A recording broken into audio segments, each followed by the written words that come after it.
Hello everyone, this is Craig from Evolution Fitness, and today I'd like to talk about that subject that is so popular at this time of year, and that is the gym New Year's resolutioners.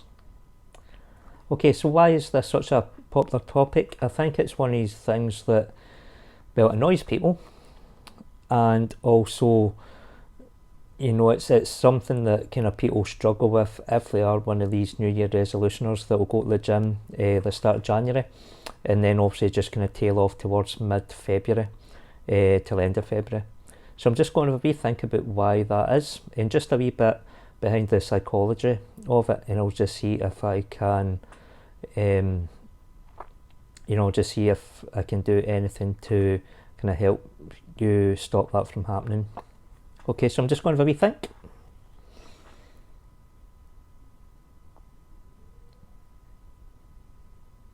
Okay, so I've had a wee think. Let's dive right in.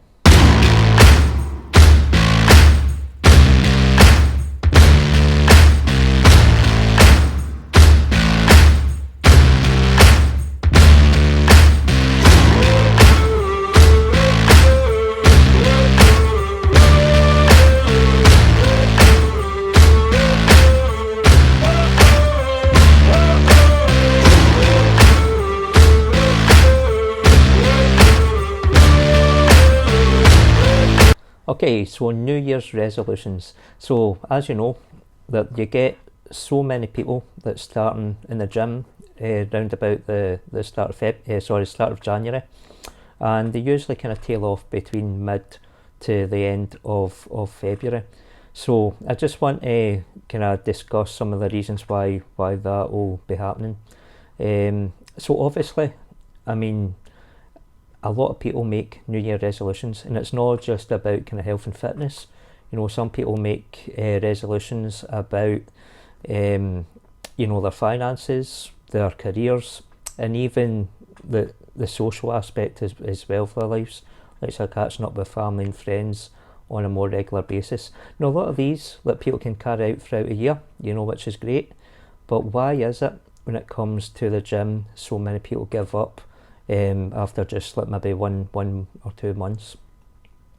Okay, so what I think is the main reason is that, obviously when it comes into the new year, everybody's making the resolutions, and people think, right, I really need to get on a diet, I really need to take control of my health, my fitness. I've got too big, I've got too fat, or I'm not as strong as what I used to be. So, obviously they go sign up for gym memberships, which is great. But then after a month or so, they just kind of stop. And I think the biggest reason why people stop is it is just so difficult. I think, a lot of people, especially people who've not been to the gym for a long time, or people that have maybe went for like a first time ever, I think sometimes they just don't realise how difficult it is. And it could be as well they are actually going in and hammering it all throughout January, and they're just not seeing the results they expected in the time frame that they'd given themselves.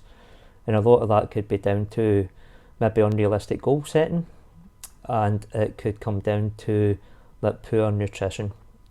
So first of all, I'd just like to discuss nutrition and just let you know that if you've just started in January going to the gym, trying to get yourself fit and healthy, if you're trying to lose body fat, the main part of your new lifestyle is obviously what you are eating. That is honestly about 70 to 80% of it. You'll hear some fit pros talking about that, and it's so true. I mean, you can't out-train a bad diet. That old cliche is so true. So you need to work hand in hand with your diet. So again, if you are wanting to lose weight, you want to be in a calorie deficit of about 500 calories every day. I'm not going to go into too much detail on how you can go about tracking that, and making sure that will happen. But if you do want to reach out to me, again, free advice through my social media, and even in the comments in this video, I'll help you out as best I can. Okay, so you don't need to purchase anything. If you want to just ask me, the best way of making sure you stay in that calorie deficit, just come in, just kind of reach out. Okay, so I mean that's the main thing, is you need to make sure that you are in that calorie deficit every single day. You know, I mean, don't worry if you kind of miss a day here and there every couple of weeks or so. You know, it will happen. You know, I don't mean kind of miss tracking. I mean, can like can overeat maybe once a week. You know, as long as it is obviously kind of kept to minimum. So the more times that you have what people call cheat days, and I never use the phrase cheat day, it's usually a cheat meal, and it's not advisable if you are like very overweight and very obese, and you're a type that, you know, just can't stop at one meal. You know, before you know it, you'll just get back to your old kind of eating habits. You'll overeat. You know, that even if it's like quite a lot in one day, I mean, you can, whatever you do in the gym, you can undo in about a week to 2 weeks, you know, if your nutrition is that poor. So always make sure you take, you track everything. Make sure you take a note of everything you eat, even the cheat meals, if you are going to allow yourself that. Just make sure you track it and ensure that the next day that you're totally on point again. So yeah, 500 calorie deficit every day. And obviously you want to kind of exercise along with that, because you want to increase your metabolism, you want to increase your burn rate, and just make sure you're constantly burning fat. Okay, so another thing is obviously just how difficult it is in the gym, you know, just how exerted you feel during a session. You know, I think probably what you can do is, if you get to the point where you're doing the exercises or training that, you know, you're absolutely hating, that all you can think about is the pain you're in and discomfort, try and do things that you enjoy doing. You know, and when it comes down to exercises, a lot of people tell you, you know, it's the things that you don't enjoy doing you should be doing, because they're usually the most beneficial. But if you're a beginner, if you're new to a gym, the best thing, you know, you can do is just make sure you keep going. And by keeping going, you want to make sure you stay consistent and get the gym 3 to 6 times a week. You know, also advisable to have a rest day. So if it means that you are going to keep that sort of training up, you know, whether it's like high intensity to a point where you are totally exhausted after every session, which is a good thing. But again, if it gets to the point where that sort of exertion puts you off, just make sure you do exercises that you are going to enjoy doing, and ensure that, you know, you don't need to push yourself to the absolute brink of almost kind of throwing up in the toilet every time you go to a gym. It's really hard even for me, if I'm training 6 days a week, to keep that intensity up all week. You know, so I mean, start off slow. Like I says, do things that you enjoy until you get used to that feeling of your elevated heart rate, and the, you know, obviously when you kind of your breathing gets a bit kind of strained, and obviously you feel the kind of the muscle soreness and the tiredness. So it's also advisable to enjoy what you're doing and just kind of ease yourself in. You know, it's always a good idea as well just to maybe take up a sport, you know, look for a hobby, you know, and it could be anything. It could be that any sort of sport, from, I don't know, it could be tennis, football, rugby, to boxing and mixed martial arts, you know. I think if you take up a sport, you know, you're going to enjoy your training sessions when you're actually practicing for that sport. You know, and you can, even if you're in a gym and if you're not part of a club for every session, you know, you can get into a gym and you can think on exercises that is going to help improve your performance in that sport. You know, like, so if you go to a boxing club, obviously you'll maybe be going there like once, twice a week, you know, and you'll be doing like boxing specific training, you know, a lot of circuits and things. But then in between those sessions, if you're going to a gym yourself, you can either replicate them, or you can have a wee think about, you know, what can I do that's going to help my performance when I'm back at the boxing. So yeah, so it's also a good idea to join a club, or obviously kind of take up a sport, because again, it gives you something to focus on and something to work towards, other than just, you know, how you're looking in the mirror, or what weight you are on the scales, etc. You know, because for a lot of people that's not even enough. You know, I think part of the failure is that, you know, the pain and discomfort that you put yourself through when you're in a gym.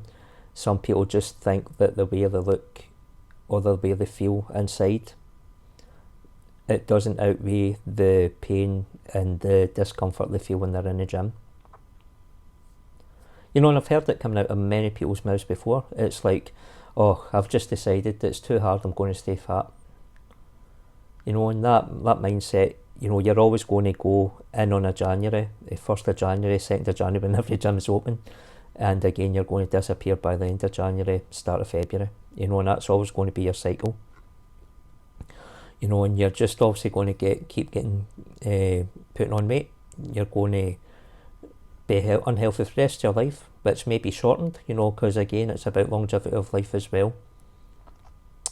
You hear a lot of people saying, oh, but you don't want to live too long because it's like the worst time of your life, you know, by the time you lose control of your bowels and you can't walk the length of yourself and all that kind of stuff. You know, but there's no doubt that the onset of those sort of kind of ailments are going to come on you, you know, probably a lot sooner in life than what you would if you lived a, you know, a fit and healthy life, you know. I mean, I know that anything can happen to any of us at any time. You know, you could, you know, live like a monk and still end up with, you know, an illness, a terminal illness, a debilitating illness, you know, but what we want to do is we want to do our best to try and cut down on the chances of that. You know, and so what, if you live a healthy life and you get to, you know, that, you know, you get into kind of a right good old age, you know, and you start having wee problems here, wee problems there. I mean, so what? You know what I mean? Do you not want to kind of see your grandkids grow up, see them getting on in life, be there to share your wisdom? You know, and unfortunately, the sad truth is the way things are going in this country, in the UK, and definitely US, is that some people aren't even going to see their kids getting on in life. You know, some people aren't even living long enough for that, or even to enjoy their life while they're watching their kids growing up and enjoying their life. You know, so if that is a mindset that, oh, what's the point? It's far too hard. I'm just going to stay fat. You know, you're going to risk like type 2 diabetes. You're going to have, you know, like joint issues. You know, quite a lot of people need to go in for hip replacements and knee replacements. You know, it's a horrible thing to go through. You know, if you keep not just your cardiovascular health on point, you know, you've got to consider the wastage of the muscles as well. You know, you want to try and keep your muscles as strong and healthy as you can, because then that will help protect your bones and try and hold back the onset of things like osteoporosis. So, I mean, you might not be aware of this, but, you know, if you stay active, your body will produce a natural chemical called synovial fluid, which will help kind of lubricate your joints, and, you know, kind of try and kind of protect a joints, you know, where it's a hinge joint or a ball joint, you know, and again, it'll kind of stop that kind of rubbing effect and stop any kind of degeneration of the bones in those areas. And again, it'll kind of cut back on the risk of needing like knee replacements and hip replacements. So you've just got to think about, again, quality of life. You know, it's not just about getting to a point where you get to a certain age where all things start going wrong, you know, and, you know, you think, oh, kill me now. You know, it's like you want to get to a point where, you know, you want to try and kind of live as long as you can, and obviously just try and lead the best kind of quality of life you can as well. So yeah, so just to recap, I mean, that's the main things, just to make sure that if you are coming into a gym in your January on your New Year's resolution, just to try and stick it out, you know, again, just try and choose, like, kind of try and do exercises that you're going to enjoy doing, you know, even if it means taking up a sport. Just make sure you stay in that calorie deficit. If that's your goal, is to lose body fat, you know, you want to stay in that calorie deficit and just track absolutely everything you eat. And then, you know, just try and kind of stick it out. Just, you know, if you think as well about maybe taking like before and after pictures, take a picture now, you know, if you've not done so already. Take a picture of yourself in the mirror, all different angles. And then if you feel like, you know, by the time you get to end of January, you know, you've not really achieved very much, keep going another 2 months and then take another few pictures, same angles, and then see, you know, see a difference, and you will surprise yourself. And I can bet, you know, if you do everything that you're supposed to do in terms of nutrition and exercise, that people will come and say to you before you notice yourself, you know, tell you you're looking great, you know, Ashley, have you lost weight? I can see it in your face, all that kind of stuff. And it's a great feeling to know that you're kind of achieving results and other people are noticing, you know, and then maybe you'll start kind of seeing that yourself. So again, just try and stick it out. And again, if you're needing any help with anything, go and speak to a fit pro, even if it's just somebody that works in the gym. You know, you don't need to go to a personal trainer if you don't want to. It's always advisable, because obviously if you go to a personal trainer, you will have that personal touch. You know, you'll get around the clock support if you go to somebody like me, and you know, you'll have the proper guidance and you'll just meet your goals that bit quicker. But again, it's not even necessary for you to stick it out. If you need advice, just go and speak to anyone in the gym floor that works there, and it's a qualified level 2 fitness advisor. And I will say as well, for any other gym user that you've been going a long time, again, you know, make sure that, you know, if somebody comes into the gym you've not seen before, you know, just make them feel welcome. You know, just have a wee chat to them. If you're a fit pro, if you're a personal trainer or a fitness advisor, approach anybody that you see in the gym that are new. Make them feel welcome. Give out positive vibes. Make sure they come back, because you need people to come back to your gym all year round, not just January. So hopefully you've found this video useful.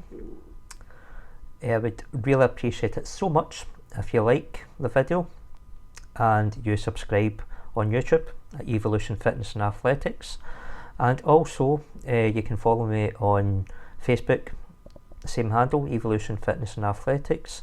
I'm also on Instagram, evofit_PT, that's Papa Tango.